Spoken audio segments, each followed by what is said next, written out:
제가 밥과 빵을 거의 매일 먹고요. 간식으로도 밥과 빵을 즐겨 먹고 있습니다.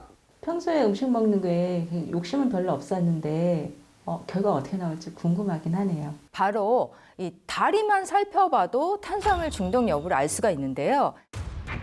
다리만 봐도 탄수화물 중독 여부를 알 수 있다? 다리 중에서도 특히 허벅지를 살펴보셨을 때 셀룰라이트가 있다. 이러면 탄수화물 중독일 가능성이 높습니다.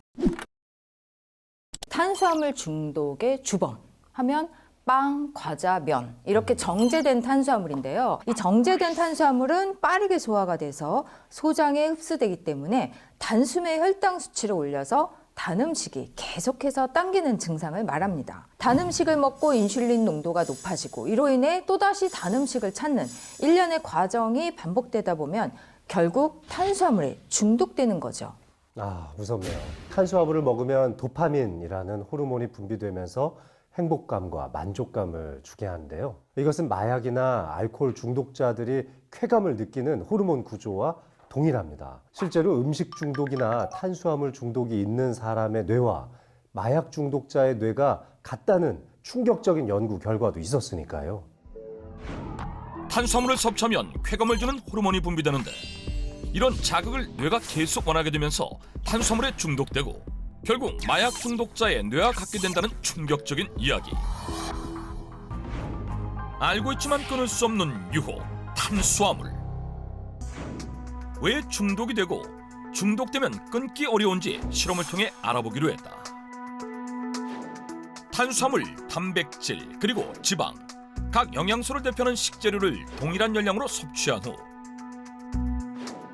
뇌파 변화를 비교해보는 것인데 아무것도 섭취하는 상태의 두 사람의 뇌파를 살펴보면 잔잔하고 파동이 거의 없음을 확인할 수 있었다. 첫 번째, 탄수화물을 대표하는 흰쌀밥. 두 번째, 단백질을 대표하는 닭가슴살. 세 번째, 지방을 대표하는 올리브유까지. 세 가지 음식을 각각 섭취한 후 뇌파 변화를 살펴봤다. 제가 밥과 빵을 거의 매일 먹고요. 간식으로도 밥과 빵을 즐겨 먹고 있습니다. 평소에 음식 먹는 게 욕심은 별로 없었는데 결과가 어떻게 나올지 궁금하긴 하네요. 과연 결과는 어떻게 나왔을까? 실험 결과 뇌파가 요동치는 가장 빠르고 큰 변화가 나타난 것은 바로 탄수화물이었습니다. 실제 탄수화물 섭취로 뇌파에 가장 큰 변화가 나타났다? 뇌파의 변동이 미미한 지방, 단백질 섭취 시와는 달리 요동치는 뇌파 형태를 보여준 탄수화물 섭취. 탄수화물을 섭취할 때 행복 호르몬인 도파민 분비로 인해 뇌파가 가장 크게 변화했고 이러한 뇌파 변화를 통해 알 수 있듯이 뇌는 강한 자극을 주는 탄수화물을 계속 원하기 때문에 자신도 모르게 중독되어 끊기도 어려워지는 것이다. 탄수화물은 밥심으로 사는 한국인이 가장 선호하는 영양소. 평소 우리가 먹는 식탁 위 음식들을 보면 탄수화물의 비중은 높은 편이다. 실제 한국인 10명 중 6명이 탄수화물을 과잉 섭취하는 것으로 나타나기도 했다. 저도 예외가 아닌 것 같은데요. 사실 한국이라면은 라면에 떡을 넣어서 먹기도 하고 또 떡볶이 시키고 김밥, 순대 같이 먹잖아요. 탄수화물에다가 탄수화물을 더하는 식단을 쉽게 찾아볼 수 있는 거죠. 네, 사례자의 식탁이나 우리의 식탁 위에도 사실은 알게 모르게 이게 탄수화물이었나 싶은 그런 반전 탄수화물 식재료들이 많습니다. 과일과 요구르트 등을 섭취하며 나름의 노력을 했던 박정옥 씨. 하지만 계속해서 탄수화물을 먹고 있었다?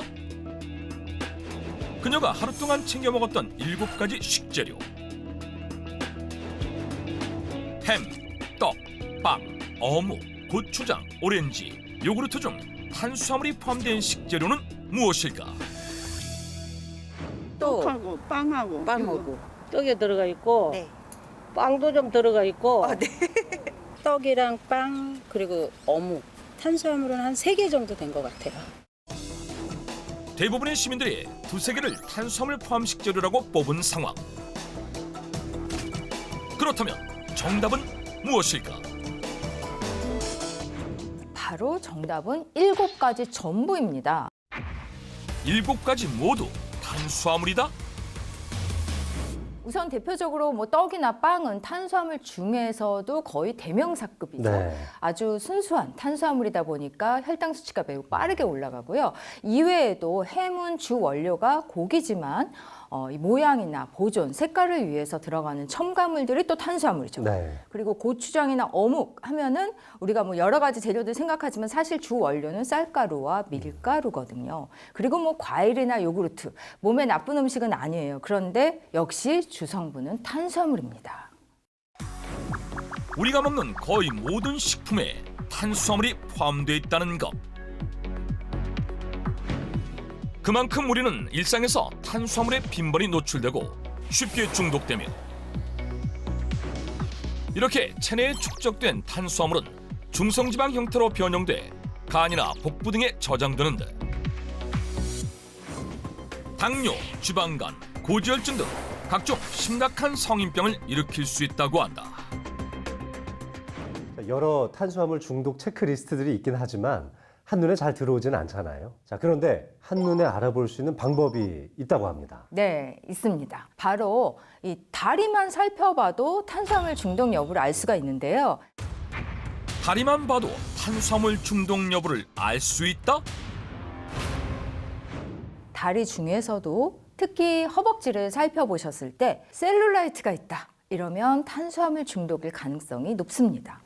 이 탄수화물 중독은요, 인슐린 분비를 유발하게 되고 또 단백질 당화를 일으켜서 직접적으로 셀룰라이트의 원인이 될 수 있는데요. 이 셀룰라이트는 다리뿐 아니라 엉덩이, 배, 팔뚝, 신체 여러 부위에 이 혈관이 확장되고 섬유화가 진행돼서 지방세포들을 섬유 조직들이 단단하게 에워싸는 현상을 말합니다. 맞습니다. 거기에다가 다리에 가려움증이 느껴지고 쥐가 나는 증상까지 동반되고 있다면 더 심각한 상황이라고 할 수 있을 것 같아요.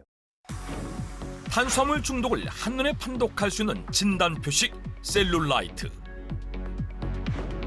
단, 꼬집거나 비틀었을 때 나오는 셀룰라이트는 대부분의 사람에게 해당되기 때문에 상관이 없지만